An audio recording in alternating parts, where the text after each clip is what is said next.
I thought ghost stories were just legends, until I met Anne Boleyn's headless spirit at the Tower of London. Now she haunts my dreams, my room, and my sanity, whispering why, every night at 3 a.m. And I don't know how to make it stop. I used to laugh at ghost stories. I'd scroll through r/paranormal, reading all these real encounters and think, yeah right, but then I visited the Tower of London last October. Now, I'm not laughing. It was a late-night ghost walk tour. Just me, about 20 strangers, and a guide who looked like she'd stepped out of a Victorian funeral. She told us about Anne Boleyn, the tragic queen beheaded by her husband, Henry VIII. She said the tower's stones have soaked up centuries of blood, pain, and death. Some say and never left, the guide whispered. She's seen with her head tucked under her arm, roaming these halls. We all chuckled nervously, but the words lingered in my mind as the tour moved on. I stayed back a bit, taking photos with my phone, trying to capture the eerie vibe. The corridors felt colder the deeper we went. It wasn't the autumn chill. It was like stepping into a different world. Then I heard it, a soft rustling sound. Like silk brushing stone, I froze. Hello, I called softly, expecting maybe another tourist behind me. No answer. The group was turning a corner ahead, their voices faint. I quickened my steps to catch up, but something made me glance over my shoulder. That's when I saw her, a woman at the far end of the hallway. She was tall, wearing a dark green Tudor gown. Her face was pale, her black hair braided tight against her head. She wasn't moving. She was just watching me. Hey, I called out. Maybe she was part of the tour? She didn't move. And then, she vanished. One blink and she was gone. As if the air itself swallowed her. I told myself I imagined it. Maybe it was a trick of the dim light, or my phone screen reflecting weirdly. But my heart wouldn't slow down. My gut told me I wasn't alone in that hallway. The group reached St. Peter ad Vincula, the chapel where Anne Boleyn is buried. It was small, quiet, and suffocatingly still, like the air itself was holding its breath. The guide's voice lowered to almost a whisper. Anne was beheaded just outside, on the Tower Green. They say her spirit lingers here, kneeling by the altar, her severed head in her hands, praying silently. Soldiers, tourists, even staff have seen her. Someone in the group giggled nervously. I couldn't, because the second I stepped inside that chapel, I felt something, like someone's eyes boring into me from the corner. I looked.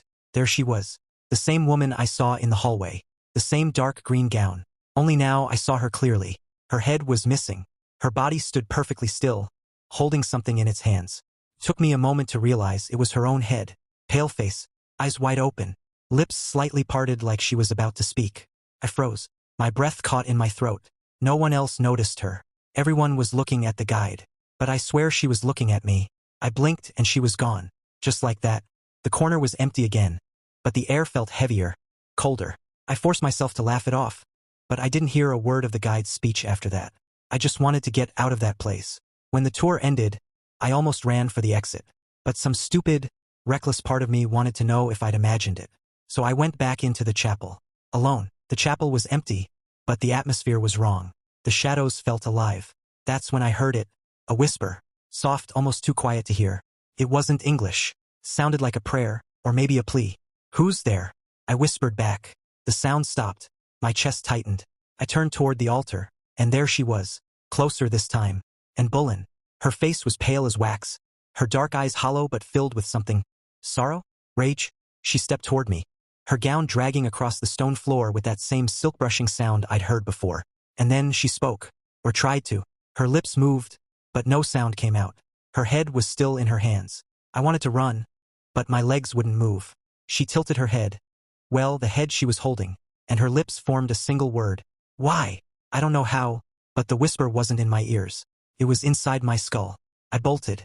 I don't remember how I got out of the chapel. My legs felt like lead, but somehow I ran until I was outside, gasping for air. The rest of the tour group was gone. I didn't care. I just wanted to leave that place. But as I turned the corner to the exit, I heard footsteps behind me. Slow, deliberate. I looked back. The hallway was empty. I thought leaving the tower would be the end of it. I was wrong. That night, back at my hotel, I couldn't sleep. Every time I closed my eyes, I saw her face, pale, bloody, asking why. At 3 a.m., I woke to the sound of rustling fabric, like a gown dragging across the floor. My room was pitch black, but I wasn't alone. I sat up, my heart hammering. There was a shape at the foot of my bed.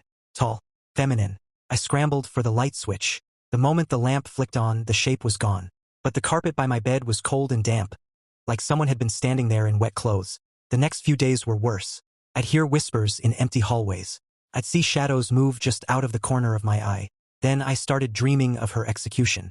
Every night, the sound of the sword cutting through her neck, her head rolling onto the straw, her lips forming that same word. Why? It's been 3 weeks since that night. I'm writing this because I don't know what else to do. Last night I saw her again. Not in a dream. In my room. I woke up at 3 a.m., always 3 a.m., to that sound. Silk rustling. I didn't want to look. I knew she was there, but I couldn't stop myself. She was standing in the corner, her head cradled in her arms, her eyes dead, but burning, locked on mine. Why? The voice wasn't in my ears. It was in my bones. I screamed, and she smiled. She dropped her head.